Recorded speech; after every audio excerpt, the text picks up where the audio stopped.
negotiations, but still, it's only bindings. At that, the bindings are kind of patchy.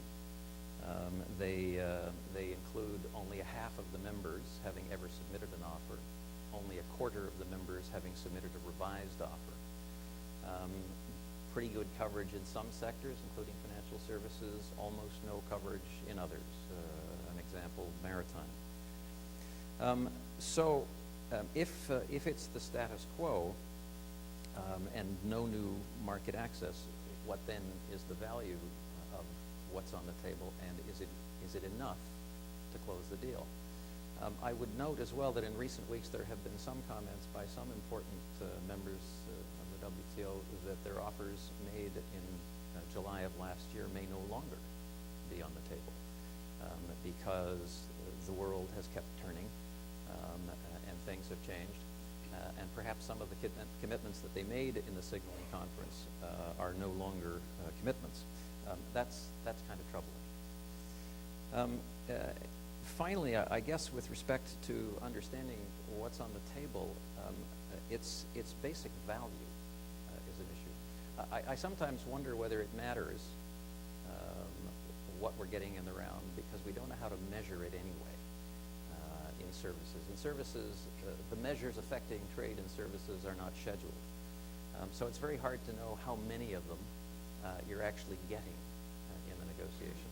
And then beyond that, and I'm hoping I'll have my questions answered later, what science do we have for measuring the actual trade impacts of a change in regulatory policy that we might get in the round?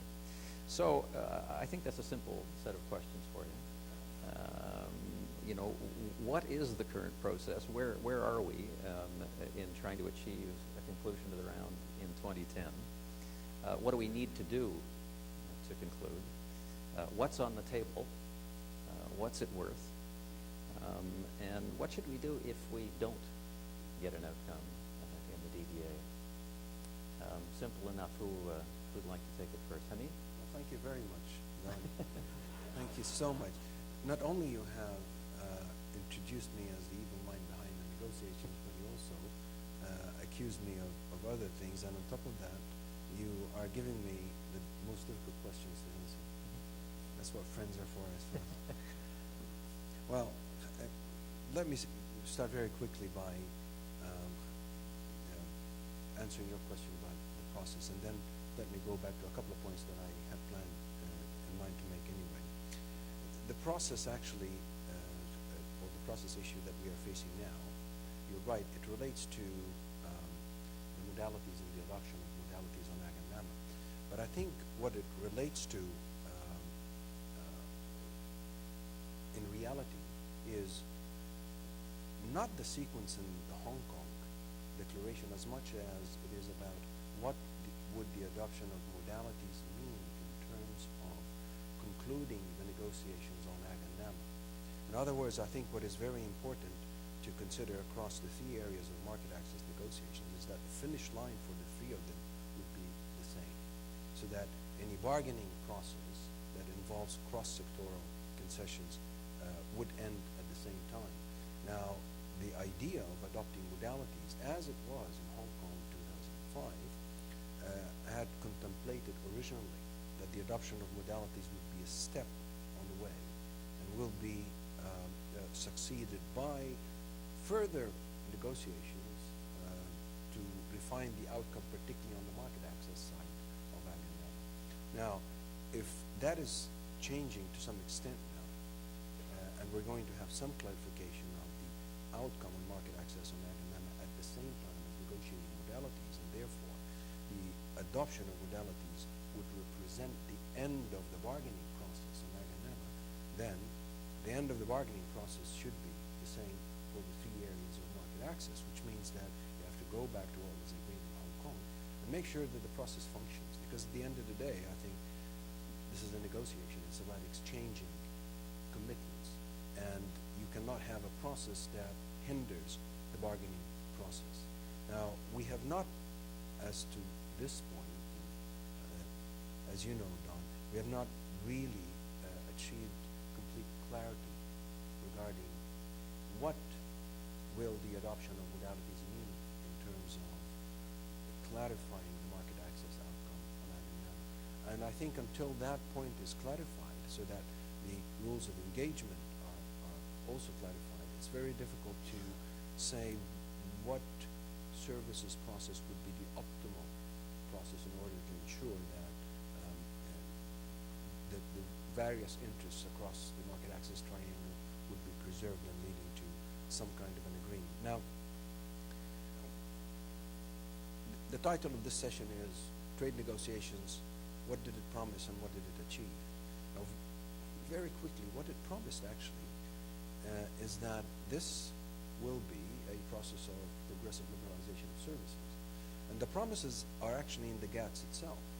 Now, maybe when we talk about trade negotiations and services, you're not just talking about the GATS, but there are also PTAs. I'll come to that in a minute. But what the GATS actually contemplates is that there will be a process of progressive liberalization through successive rounds of negotiations, aiming at what? Aiming at achieving progressively higher levels of liberalization. In other words, it is there in the treaty that all the governments of the WTO members have signed and all their parliaments have ratified, calling for achieving progressively higher levels of liberalization. It means that when you sit at a negotiating table, you talk about regulatory and policy reforms which will provide new market access opportunities. Of course, there is flexibility for developing countries, and there is a range of options, but the ultimate objective is that. That's what the system has promised.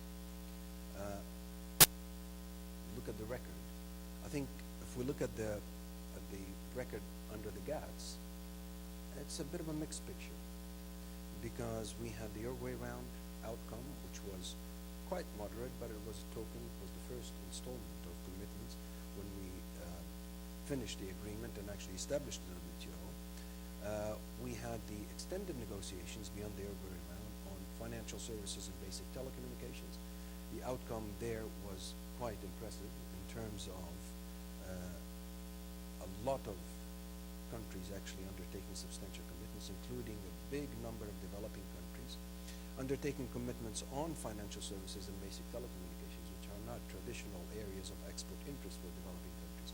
But that highlights the point that a lot of developing countries actually liberalize out of self-interest.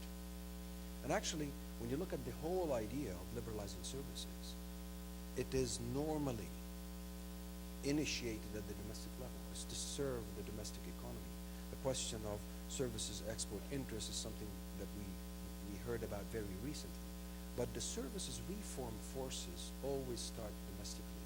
And actually, they use international negotiations like the WTO to lock in the reforms that they have achieved. Now, beyond these negotiations, we have the accession negotiations, which are even more impressive. And actually, all these negotiations are taking place within the framework of the GATS. The same structure, the same dynamic, but the political forces are different. In accession negotiations, we've seen some of the most impressive regulatory and policy reform programs. Look at China and the protocol of accession of China. Look at all the recently acceded members since the establishment of the WTO. That was impressive. Look at the DDA. It's a completely different picture. We have a very good process that works, insofar as a process is concerned, but the substance is lacking. The substantive content of what has been exchanged so far, I think, is it's fair to say that it has been quite poor. The offers and the revised offers cover sectors at a very modest level. The commitments do not involve any new liberalization. They're locking in only pre-existing reforms. And you can see from the process that what is lacking, I would say, two things. And I will stop here because I know I have only 10 minutes. Two things. Political will in the sense that there hasn't been real engagement on services in the DDA so far. Again, the process has worked well. We went to Hong Kong, we came back with Annex C. We had the signaling conference, which you referred to.